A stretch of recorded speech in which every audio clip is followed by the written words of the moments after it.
पैसा वसूल, पेट फुल और दिल एकदम हैप्पी। ये मैजिक सिर्फ हमारा अपना स्ट्रीट स्टाइल मुंबई वड़ा पाव, साथ में रेड गार्लिक चटनी सूखी वाली और ग्रीन चटनी का कॉम्बिनेशन ही कर सकता है। इसे बनाना इतना इजी है कि चैलेंज है मेरा, आप रोज घर पर ही बनाओगे।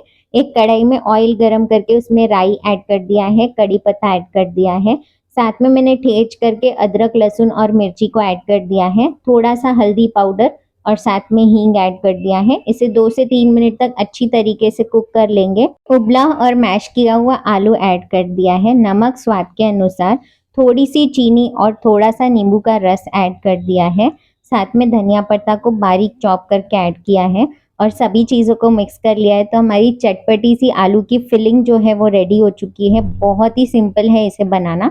इसे ठंडा करके फिर इसके छोटे छोटे बॉल्स बना लेंगे, जो भी साइज आपको प्रिफर्ड है वो आप बना सकते हो। वैसे एक बोल के अंदर छान करके बेसन ले लिया था, उसमें थोड़ी सी हल्दी डालनी है आपको, एकदम थोड़ी, उसके साथ नमक स्वाद के अनुसार, पानी ऐड करना है। पानी ध्यान रखिएगा कि आप थोड़ा थोड़ा ऐड करें, बिकॉज इसका जो है बैटर वो थोड़ा थिक होता है।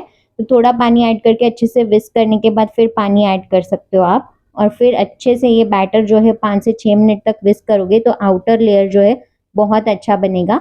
2 से 3 चुटकी मैंने यहाँ पर सोडा ऐड करके फिर से एक बार विस्क कर लिया है। एकदम फूला फूला बैटर जो है वो हमारा रेडी हो चुका है बेसन का।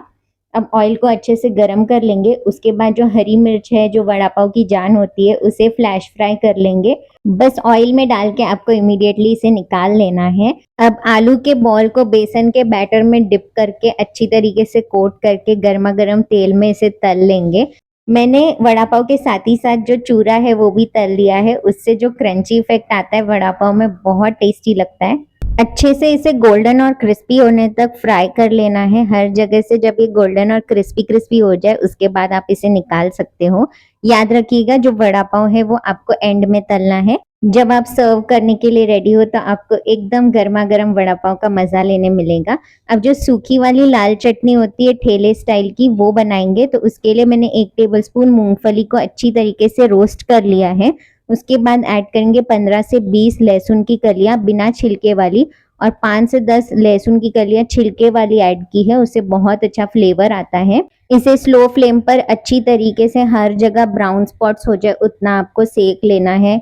उसके बाद आप इसे निकाल लीजिए और ठंडा करने रख दीजिए। 10 से 12 मैंने सूखी लाल मिर्च ली है, कश्मीरी लाल मिर्च है ये, और अच्छी तरीके से इसे भी क्रिस्पी होने तक आपको सेक लेना है स्लो फ्लेम पर। आधा कप सूखा हुआ नारियल लिया था और उसे भी अच्छे से सेक लेना है। ये गोल्डन ब्राउन हो जाए तब तक आपको सेकना है, अभी वाइट है। स्लो फ्लेम पर एकदम धीरे धीरे आपको गोल्डन होने तक सेक लेना है। अब नारियल और मूंगफली जिसका छिलका उतार दिया था उसे ब्लेंड कर लीजिए पल्स करते हुए कोर्सली, और उसके बाद जो भी इंग्रेडिएंट्स डालेंगे वो बाद में डालना है, क्योंकि वो डिफिकल्ट होता है पीसने में और ये बहुत ज्यादा पानी छोड़ देगा, इसीलिए आपको पहले वो ब्लेंड कर लेना है। सूखी लाल मिर्च, लहसुन, नमक और लाल मिर्च पाउडर ऐड करके सब चीज़ों को अभी ब्लेंड कर लीजिए कोर्सली। तो तैयार है आपकी सूखी लहसुन की चटनी ठेले वाली। ज़रूर ट्राई करिएगा इसे। उसके बाद हम ग्रीन चटनी बना लेंगे। तो उसके लिए मैंने 5 से 10 यहाँ पर हरी मिर्च ली है, 1 इंच का टुकड़ा अदरक का, 5 से 6 लहसुन की कलियाँ, थोड़ा सा पुदीना और ढेर सारा धनिया ऐड कर दिया है। उसके साथ नमक ऐड कर देंगे, थोड़ा सा नींबू का रस ऐड कर दिया है और फिर इसे ब्लेंड कर लिया है। एकदम स्मूथ पेस्ट बना लिया है थोड़ा सा पानी ऐड करके, और रेडी है हमारी ग्रीन वाली चटनी। ये सारे एलिमेंट्स जो हमने बनाए उसे असेंबल करके स्ट्रीट स्टाइल वड़ा पाव घर पर बनाइए। Thank you for watching.